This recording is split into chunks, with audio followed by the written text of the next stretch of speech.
The lights dimmed in Classroom 7 of the Galactic Military Academy as Commander Taiho Park stepped forward to the projection screen. 24 cadets from 12 different species sat in neat rows, their attention fixed on the human instructor. Among them, Cadet Jiwon Kim sat quietly in the back corner, his dark eyes focused on his hands rather than the screen. "Today we study tactical combat footage from the recent Void Wars," Commander Park announced in his steady voice. He pressed a button on his remote, and the screen flickered to life. This material shows various species' combat techniques during the conflict 6 months ago. The first video showed Saurian fighters moving in perfect formation, their scaled pilots executing textbook maneuvers against enemy ships. Several alien cadets nodded approvingly. The crystalline Nexari were known for their precise calculations, and their combat footage displayed mathematical perfection in every turn and attack. Then came the Kreth warriors, their massive ships charging directly at enemy lines with brutal efficiency. Cadet Brock, a young Kreth himself, sat straighter in his seat with obvious pride as his people's fighting style filled the screen. "Excellent examples of species-specific combat advantages," Instructor Valix commented from his position near the wall. The reptilian saurian's golden eyes gleamed as he analyzed each clip. "Notice how each species uses their natural abilities to maximum effect." Commander Park nodded and clicked to the next video. "Now we come to human combat footage."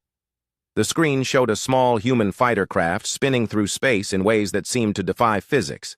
The pilot pulled impossible turns, diving between enemy ships and emerging from explosions that should have destroyed any vessel. The fighter moved like it was dancing rather than fighting, flowing through space in patterns that made no geometric sense. Cadet Zif 4, whose crystalline body caught the light from the screen, made a sound like chiming bells. "This cannot be real combat footage." Several other alien cadets began to whisper among themselves. The footage continued, showing the human fighter taking on what appeared to be an entire enemy squadron. Instead of retreating or calling for backup, the lone pilot weaved between hostile ships, picking them off one by one with shots that curved around obstacles and found impossible angles. "Clearly fabricated," Brock announced loudly, causing other cadets to laugh. No pilot could survive those maneuvers. The G-forces alone would kill any organic being. Instructor Valak stepped closer to the screen, his scaled head tilting as he studied the footage. "This is obviously entertainment media or training simulation. Humans are known for their creative fiction. They often confuse fantasy with reality. In their historical records." More laughter filled the room. Cadet Minho Lee, who sat 2 seats away from Jiwon, glanced at his human roommate. Jiwon's hands were clenched into fists now, his knuckles white against his dark skin. The footage continued. The human fighter's energy readings spiked beyond safe levels. The pilot should have been unconscious from the acceleration, yet somehow continued making precision attacks. When enemy reinforcements arrived, instead of fleeing, the human ship charged straight into their formation.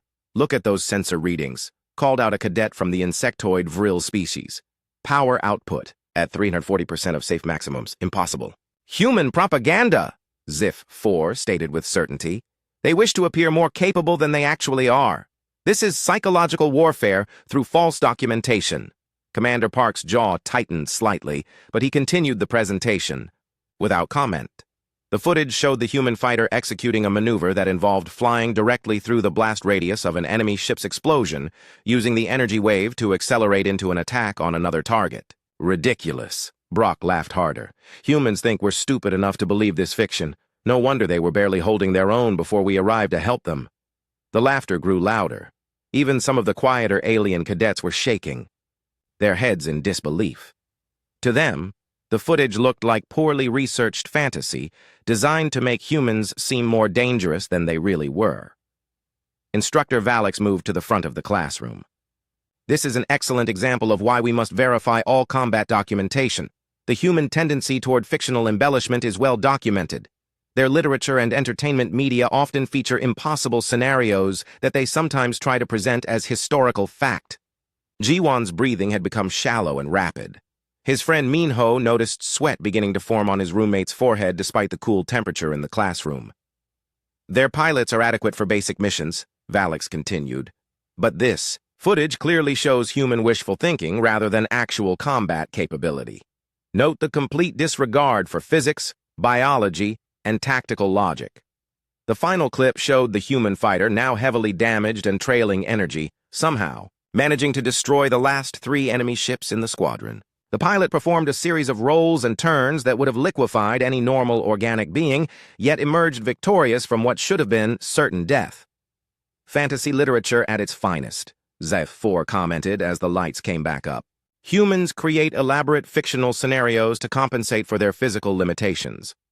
They probably used their computer graphics technology to create this, added another alien cadet. Their entertainment industry is quite advanced. Brock stood up, his massive frame casting a shadow over nearby seats. My species fought alongside humans in the war. They were brave enough, but nothing special. Certainly not capable of the impossible stunts in this fake footage. The classroom erupted in agreement. Cadets from various species shared their own observations about human limitations during the war. They spoke of humans as determined but ultimately fragile beings who needed constant support from their more capable alien allies. Commander Park turned off the projection system, his expression carefully neutral. Your assignment for tomorrow is to analyze the tactical elements in today's footage. Focus on identifying realistic versus unrealistic combat scenarios. As the cadets began gathering their materials and filing out of the classroom, Ji-won remained seated. His entire body was trembling now, though he tried to hide it. The casual dismissal of what he knew to be real had pushed him to his breaking point. Minho approached his friend's desk. Ji-won? Are you okay? You look sick. Ji-won slowly raised his head. His dark eyes held an intensity that made Minho step back, involuntarily. For just a moment, his quiet roommate looked like someone completely different, someone dangerous. I'm fine, Ji-won said quietly, though his voice shook with suppressed emotion. Just tired. But as they left the classroom together, Minho couldn't shake the feeling that something important had just happened. His friend had reacted to the footage like it was personal somehow. Like those impossible maneuvers weren't fantasy at all. Behind them, Commander Park stood alone in the empty classroom, staring at the dark screen with troubled eyes. 3 days had passed since the classroom presentation, but the mocking laughter still echoed in Ji-won's mind. He walked through the academy corridors with his head down, trying to avoid the groups of alien cadets who continued to joke about human fantasy warfare whenever they saw him. The morning combat simulation was held in Training Bay 12, a massive chamber designed to test pilots in realistic space combat scenarios. 24 cadets stood around the central control platform as Instructor Valix explained the day's exercise. Today you will face multiple enemy squadrons and damaged fighters, the Saurian announced, his golden eyes scanning the assembled students. This simulation tests survival skills when everything goes wrong. Ji-won felt his stomach tighten. The instructor's words hit too close to home. Remember, Valix continued, when faced with impossible odds, the correct response is tactical retreat. Only in human fiction do pilots attempt heroic solo attacks against superior numbers. Several alien cadets chuckled. Cadet Brock raised his massive hand. Instructor, what about those fake human videos from last week? Should we laugh at impossible tactics during real combat too? More laughter filled the training bay. HFY's crystalline body chimed with amusement. Perhaps humans believe their entertainment media is a training manual. Ji-won's hands clenched at his sides. Minho, standing beside his roommate, noticed the tension building in his friend's shoulders. The human footage serves as an excellent example of what not to do, Valix replied, with what might have been a smile on his reptilian features. Physics and biology cannot be ignored, regardless of what human storytellers might wish. A Nexari, cadet named Quell, joined the conversation. My analysis showed energy outputs that would kill any organic pilot. Humans clearly do not understand their own limitations when creating fiction. They probably think we're stupid enough to believe their special effects, Brock added, causing another wave of laughter. No wonder they needed our help to survive the war. Ji-won's breathing became shallow. His vision seemed to narrow as the familiar sensations of stress began building in his body. The same feelings he remembered from that day 6 months ago when everything went wrong. Captain Sora Choi, the Academy's security chief, entered the training bay to observe the exercise. Her sharp eyes immediately noticed the human cadet's distressed state, but she remained silent near the entrance. "The simulation will begin shortly," Valix announced. "Remember, when faced with overwhelming odds, survival requires strategic thinking, not impossible heroics. Leave the fantasy maneuvers to human entertainment media." A insectoid vril cadet clicked his mandibles in what passed for laughter among his species. "Perhaps they believe their own propaganda. Humans often have trouble distinguishing reality from fiction." "That footage was so fake," another alien cadet added. "The pilot would have been dead from the first impossible turn." "Humans don't seem to understand basic physics." Brock nodded agreement. "My people fought alongside humans. They're brave enough for simple missions, but nothing like their ridiculous fantasy videos. They probably used special effects to make themselves look more dangerous than they really are." The mockery continued as cadets prepared for the simulation. Each comment felt like a physical blow to Jiwon. His heart rate increased as stress hormones began flooding his system. The Academy's medical sensors, designed to monitor all cadets during training, began registering unusual readings from his position. Dr. Hyerin Young, the human medical officer, noticed the alerts on her portable scanner as she entered the training bay. Her eyes immediately found Jiwon among the cadets, noting his pale complexion and rigid posture. "Humans are naturally deceptive," Zif-4 stated with scientific certainty. "This explains why they create false combat footage. They wish to appear more capable than evolution made them." "The fake videos probably cost more to make than real fighter ships," laughed a cadet from the aquatic depths species. "Typical human waste of resources on fantasy projects." Jiwon's vision began to blur at the edges. His hands were shaking now, and sweat beaded on his forehead despite the cool temperature in the training bay. The familiar sensation of time seeming to slow down crept into his awareness. Minho moved closer to his friend. "Jiwon, you don't look good. Maybe you should sit down." But Jiwon didn't hear him. The sounds of the training bay seemed to fade as his mind flashed back to 6 months ago, to the moment when his fighter's engine failed and enemy ships surrounded him, to the 72 hours when everything that should have killed him somehow didn't. Human fiction writers have active imaginations. Instructor Valix continued his lecture. But in real combat, impossible maneuvers remain impossible regardless of how dramatic they appear in entertainment media. "They probably believe their own lies by now," Brock said with amusement. "Humans seem confused about what they're actually capable of." Captain Choi stepped forward, her instincts warning her that something was about to happen. Dr. Jung began moving toward Jiwon's position, her medical training recognizing the signs of severe stress response. A new voice joined the conversation. Cadet Wex, from the silicon-based Forge species, had been quiet until now. "Perhaps humans create these fantasy scenarios to cope with their own inadequacy. Their bodies are fragile compared to most galactic species." "The footage was obviously computer-generated," agreed another cadet. "No real pilot could survive those impossible maneuvers. Humans probably hoped we wouldn't notice the fake physics. That was the final straw." "That wasn't fake footage," Jiwon said quietly. The training bay fell silent. All 24 cadets and 3 instructors turned to look at the human cadet who had barely spoken above a whisper in 3 days. "What did you say?" Instructor Valix asked, his golden eyes narrowing. Jiwon raised his head. His dark eyes now held the same intensity that had worried Minho 3 days earlier, but now it was stronger, more focused, and somehow dangerous. "That wasn't fake footage," he repeated, his voice carrying clearly across the silent training bay. "Those weren't computer effects or fantasy maneuvers." Nervous laughter began from some of the alien cadets, but it quickly died as they saw Jiwon's expression. "That wasn't entertainment media," Jiwon continued, his voice growing stronger. "Those weren't impossible physics or special effects." He took a step forward, and several alien cadets instinctively stepped back. "That was me out there." The silence that followed was absolute. Even the Academy's ventilation systems seemed to pause. 24 alien cadets stared at the quiet human who had just claimed responsibility for what they believed was elaborate fiction. Captain Choi's hand moved instinctively to her communication device. Dr. Jung quickened her pace toward Jiwon's position. Instructor Valix's mouth opened slightly in shock. Minho looked at his roommate with new eyes, suddenly understanding why the footage had affected his friend so strongly. The impossible maneuvers, the impossible survival, the impossible victory against overwhelming odds. That was me, Ji-won repeated, his voice now carrying the weight of 6 months of hidden truth. Every impossible turn, every physics-defying maneuver, every shot that should have missed. That was me fighting for my life while you call it fake. Training Bay remained frozen in stunned silence as the truth began to sink in.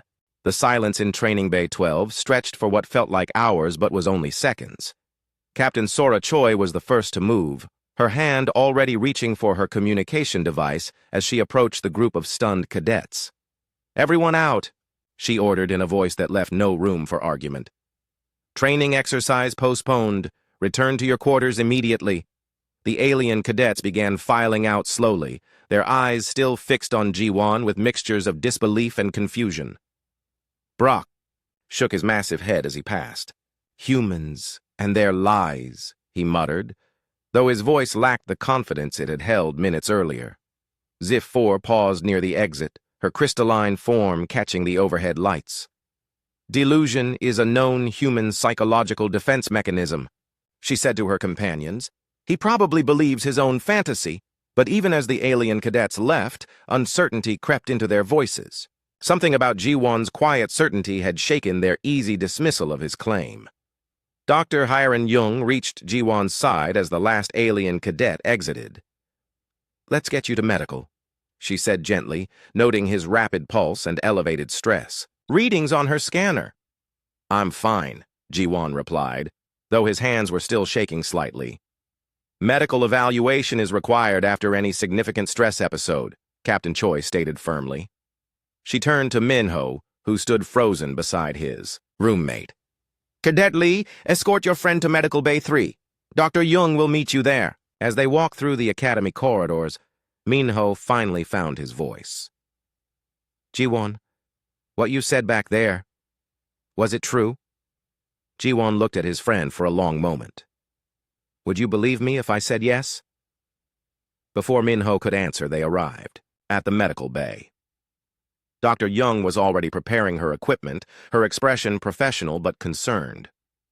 2 hours later, Captain Choi sat in her office reviewing the preliminary medical report when Lieutenant Dong-yun Oh knocked on her door. The young records specialist looked pale as he entered. "Captain, you need to see this," he said, placing a data tablet on her desk. "I ran the search you requested on Cadet Kim Ji-won." Choi picked up the tablet and began reading. Her eyebrows rose slowly as she processed the information displayed on the screen. According to military records, Cadet Kim Ji-won was listed as missing in action during the Battle of Proxima Drift 6 months ago, Oh continued. "Presumed dead when his fighter disappeared from sensors during heavy combat. But he's obviously alive," Choi said, though uncertainty crept into her voice. "That's where it gets strange. 3 days after he was declared MIA, sensors detected his fighter returning to base. Heavily damaged, barely functional, but with 1 pilot aboard. The report says he was found unconscious in the cockpit, severely dehydrated and exhausted." Oh activated another screen on the tablet. "Here's the combat footage from that battle. The timestamps match the period when he was listed as missing." Choi watched the video with growing amazement.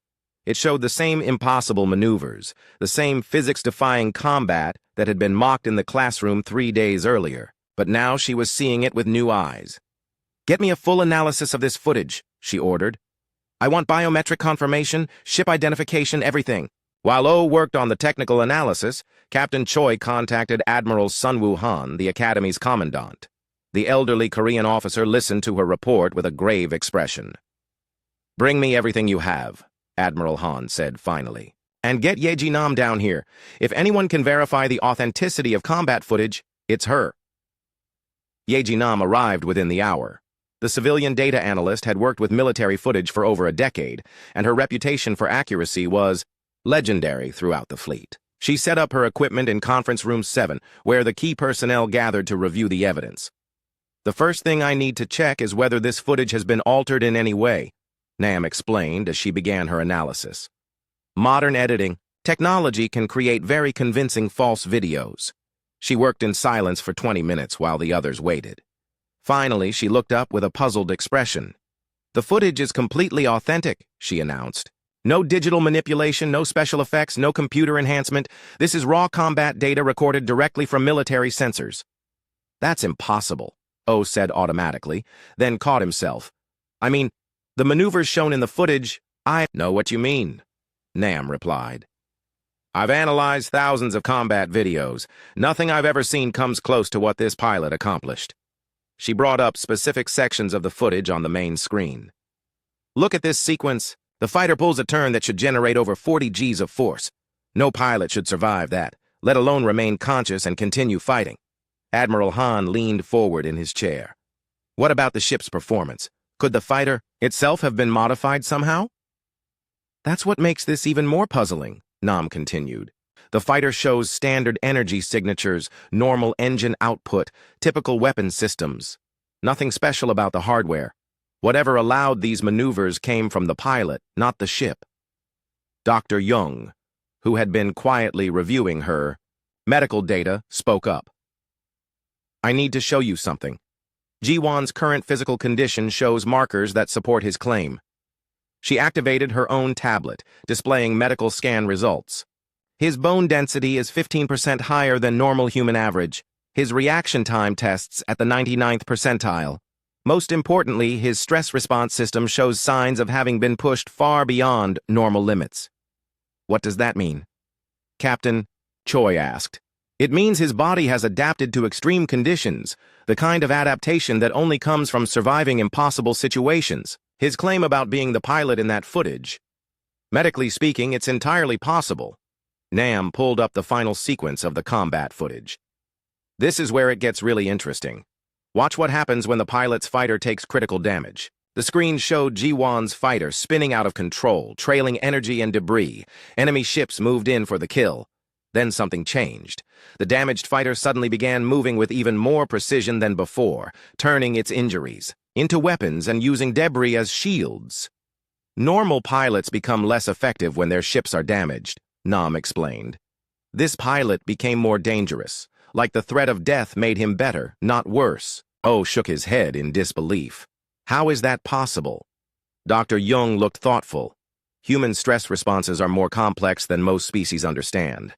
Under extreme threat, human bodies can produce chemical changes that enhance reflexes, increase pain tolerance, and accelerate cognitive processing. We call it survival mode." "But to this degree?" Admiral Han asked. "We've never studied it under these extreme conditions," Dr. Young admitted. "Most humans who face this level of threat don't survive to be studied." The room fell quiet as they watched the footage again. This time, instead of seeing impossible fantasy, they were watching documented evidence of human capability pushed to its absolute limits. Captain Choi finally broke the silence. "We need to interview the cadet directly, and we need to contact Earth Defense Forces. If this footage is real, then everything we thought we knew about human combat capability is wrong." Admiral Han nodded slowly. "Arrange the interview, and send a classified message to General In Woo Yoon at Earth Defense Command. Tell him we need to talk." As the meeting broke up, each person left with a new understanding. The quiet human cadet, who had been dismissed as delusional, was actually living proof that their new allies were far more dangerous than anyone had realized. General In Woo Yoon arrived at the Galactic Military Academy aboard a fast courier ship just 18 hours after receiving Admiral Han's classified message. The tall Korean officer carried with him a sealed case and an expression that suggested he had been expecting this conversation for some time. The meeting took place in the Academy's secure conference room. Present were Admiral Han, Captain Choi, Dr. Jung, Yeji Nam, and surprisingly, Commander Park. The human instructor had been quiet since the investigation began, but his presence suggested he knew more than he had initially revealed. "Before we begin," General Yoon said as he placed the sealed case on the table, "I need to make something clear. What I'm about to share with you is classified at the highest levels. The information has been restricted to protect both human personnel and our alien allies." He opened the case and removed several data tablets and what appeared to be medical scanners. "The footage you've verified showing Cadet Kim is not unique, During the Void Wars, we documented over 300 similar incidents involving human personnel. Admiral Han leaned forward. 300 cases of impossible combat performance? 300 documented cases, Yoon corrected. We estimate there were many more that went unrecorded during the chaos of battle. What you've discovered about human stress responses under extreme conditions is just the beginning. Dr. Kangmin Seo entered the room at that moment. The human xenobiologist looked tired, as if he had been traveling for days without rest. He nodded to General Yoon before taking a seat at the table.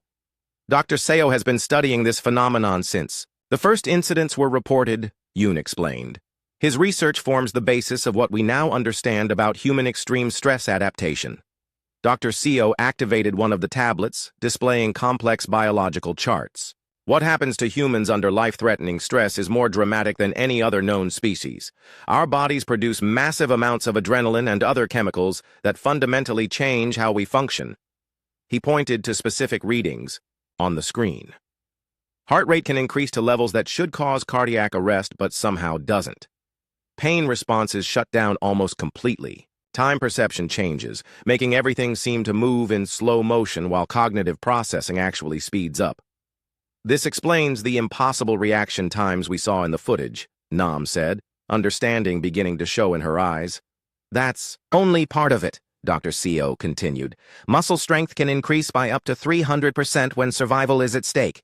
Humans have lifted vehicles off trapped people, broken through solid barriers with bare hands, and continued fighting with injuries that should have been fatal. Captain Choi looked puzzled. But why don't all humans show these capabilities during combat?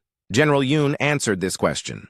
Because it only happens when the human truly believes they are about to die.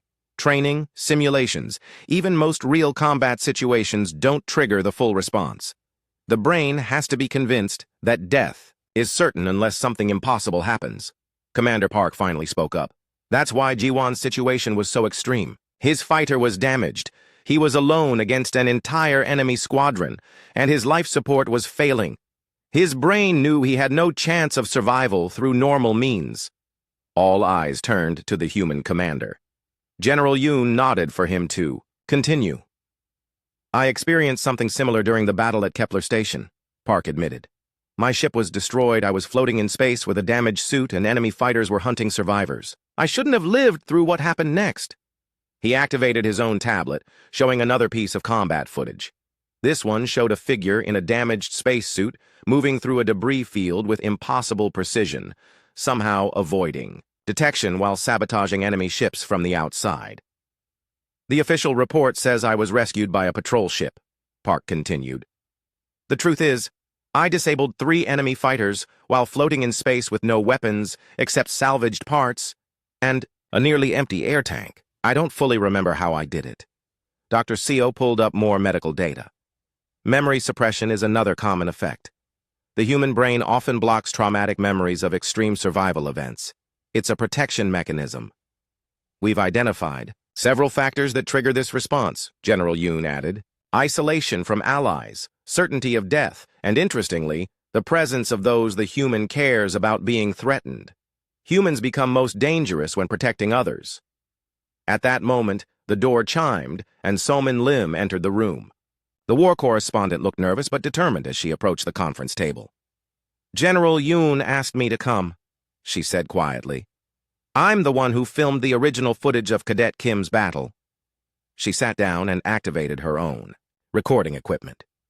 I was embedded with the rescue squadron that found him 3 days after he went missing.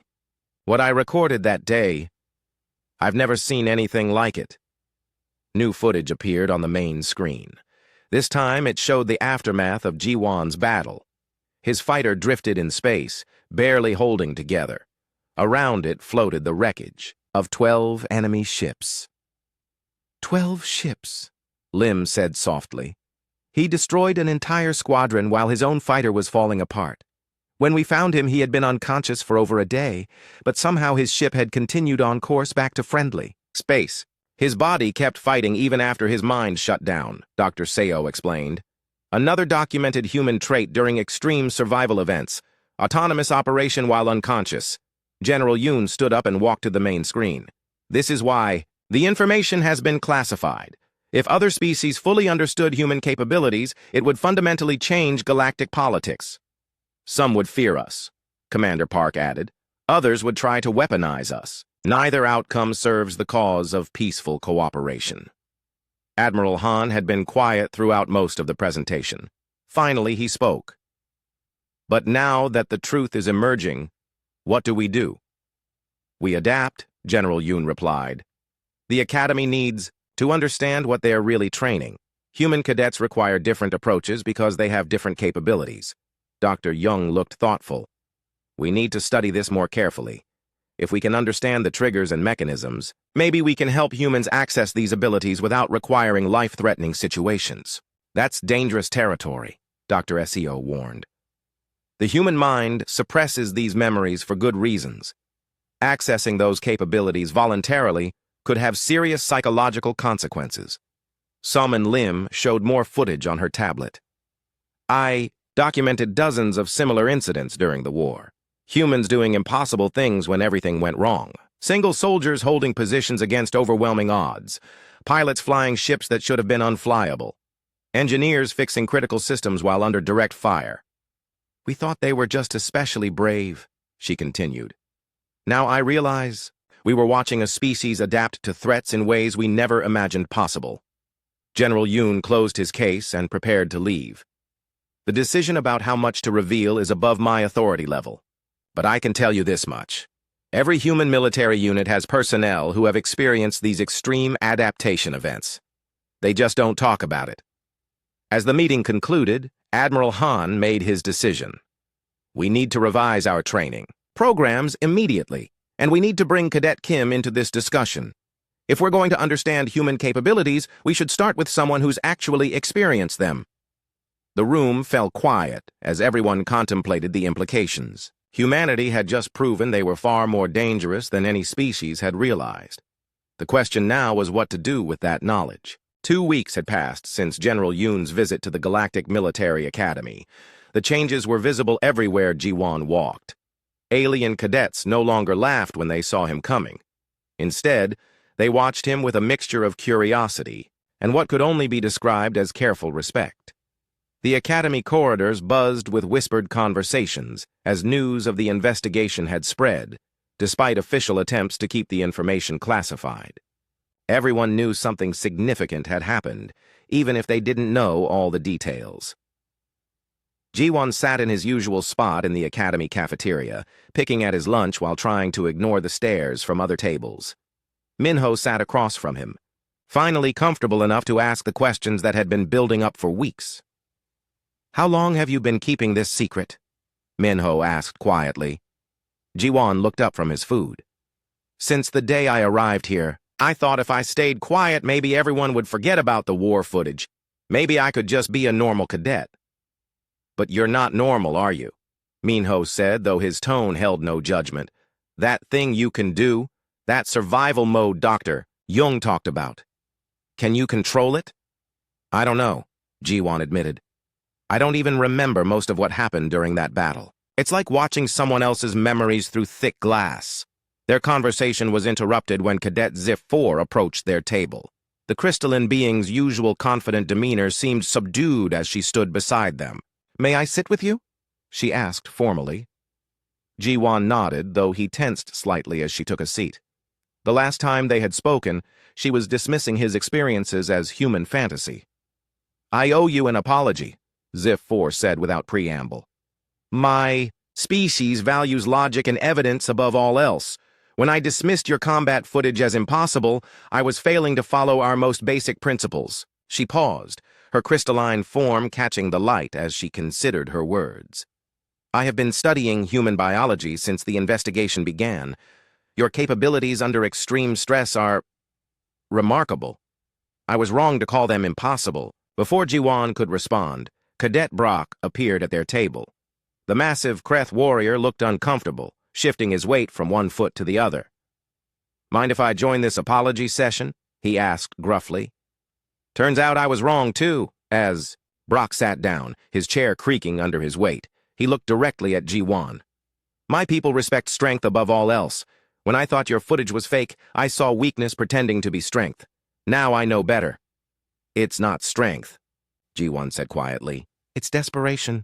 When you know you're going to die, when there's nothing left to lose, sometimes your body does impossible things just to survive one more second.